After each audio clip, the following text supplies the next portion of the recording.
मेरे प्यारे दोस्तों, आज की छोटी सी कहानी है दो बहुएं और चालाक बुआ सास। दो बहुएं और चालाक बुआ सास। दीपा और अनीता दोनों ही देवरानी और जेठानी थी। दीपा नौकरी करती थी और अनीता घर संभालती थी। उनका परिवार बहुत बड़ा था। सास, ससुर और उन दोनों के बच्चे, कुल मिलाकर घर में 10 लोग थे। और आज कई सालों बाद उनकी बुआ सास अपने भाई के पास रहने आई थी।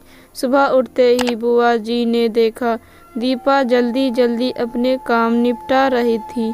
अनीता ने सबका नाश्ता बना दिया, जिस नाश्ते को दीपा ने सबको परोस दिया। इसके बाद दीपा ने खुद अपना टिफिन पैक किया और जॉब पर चली गई। अनीता ने फिर दोपहर का खाना बनाया और थोड़ी देर बैठ गई अपनी सास और बुआ सास के पास। बुआ सास से रहा नहीं गया और अनीता से बोली कि छोटी बहू, तेरी जिठानी दीपा तुझ पर बड़ा हुक्म चलाती है।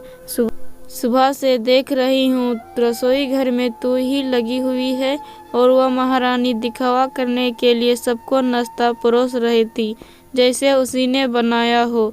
यह सुनते ही अनीता ने अपनी बुआ सास की तरफ देखा और बड़ी प्यार से कहा, नहीं, ऐसी कोई बात नहीं है बुआ जी, दीपा बहुत ही अच्छी है। बुआ बोली, तू बहुत भोली है अनीता, पर मैं सब समझती हूँ। इतनी बूढ़ी मैं ऐसे ही नहीं हुई। अनीता से अब रहा नहीं गया और वह बोली कि बुआ जी, आपको दीपा दीदी का बाकी सबको नाश्ता परोसना दिखा, मगर आपको यह नहीं पता कि उन्होंने मुझे डांटकर सबसे पहले नाश्ता करवाया, फिर चाय पिलाया और वह रोज ही मुझे सबसे पहले ही नाश्ता करवा देती है। और न सबका नाश्ता बनाते तो मैं नाश्ता ही ना कर पाऊँ।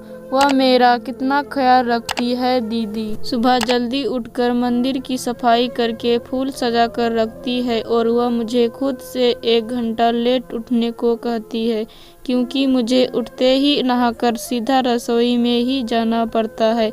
शाम को ऑफिस से आते वक्त दीदी बाजार से सब्जियां भी लेकर आती है, क्योंकि हमारे हस्बैंड रात को लेट हो जाते हैं। और दीपा दीदी ने सासू माँ को बाजार जाने के लिए मना किया है, क्योंकि माँ जी अब 60 साल से ऊपर की हो चुकी है।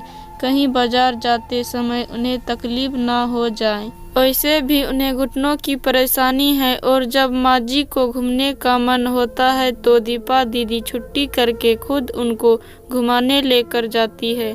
और हाँ बुआ जी, दीपा दीदी रोज शाम को आकर खाना बनाने में मेरी खूब मदद करती है। चाहे वह कितनी भी थकी हुई हो, वह मेरी जिठानी जरूर है, मगर वह मुझे अपनी छोटी बहन ही मानती है और मैं उन्हें बड़ी बहन मानती हूँ। यह सब सुनते ही बुआ चुप हो गई। शायद उसकी चुगली अनीता के आगे फैल हो चुकी थी। शाम को दीपा सब्जी की थैली अनीता को पकड़ाते हुए बोली कि अनीता, सब्जियों के साथ वाले थैले में तुम्हारी फेवरेट लेखक की किताब भी लाई हूँ। यह सुनकर अनीता खुश हो गई और बोली, थैंक दीदी। अनीता सब्जी की थैली किचन में रखी और किताब रखने अपने कमरे में चली गई। तभी बुआ जी ने दीपा को आवाज दी, बड़ी बहू जरा यहाँ आना। दीपा बोली, जी बुआ जी। तभी बुआ बोली कि तुम इतनी मेहनत करके कमाती हो और ऐसे ही फालतू किताबें खरीद कर पैसों की बर्बादी कर रही हो, वह भी अपनी देवरानी के लिए।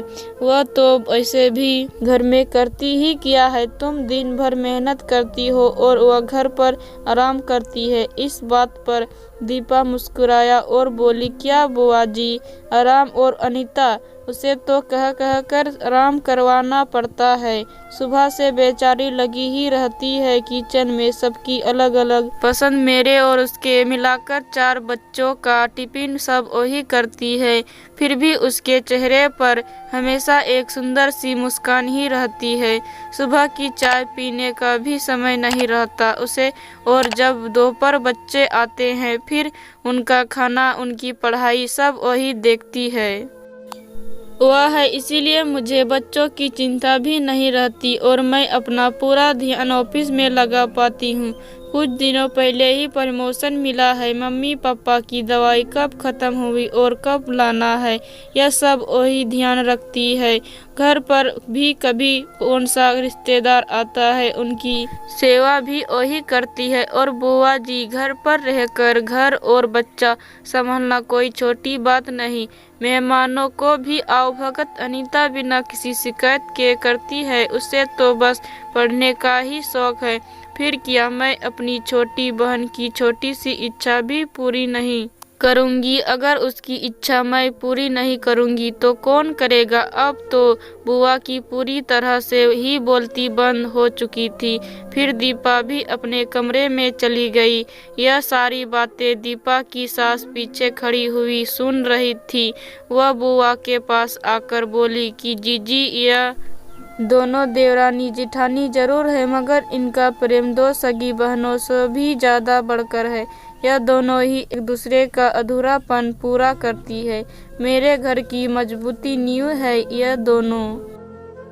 पहले मैं भी एक बुरी सास थी और हमेशा ही मैं इनको लड़ाने के ही सोचती थी, लेकिन इनके प्रेम के आगे मैं भी पिघल गई। और वैसे भी इनको लड़वाकर नुकसान तो हमारा ही घर का है ना, इसीलिए मैं भी इनके ही प्रेम में मिल चुकी हूँ। लेकिन यह बातें दीपा और अनीता की बुआ सास को समझ नहीं आई और वह मुंह घुमाकर अपने कमरे में चली गई, क्योंकि वह तो इनको लड़वाने ही आई थी। लेकिन दीपा और अनीता जैसी बहुओं के बीच दरार पैदा करना बिल्कुल नामुमकिन था।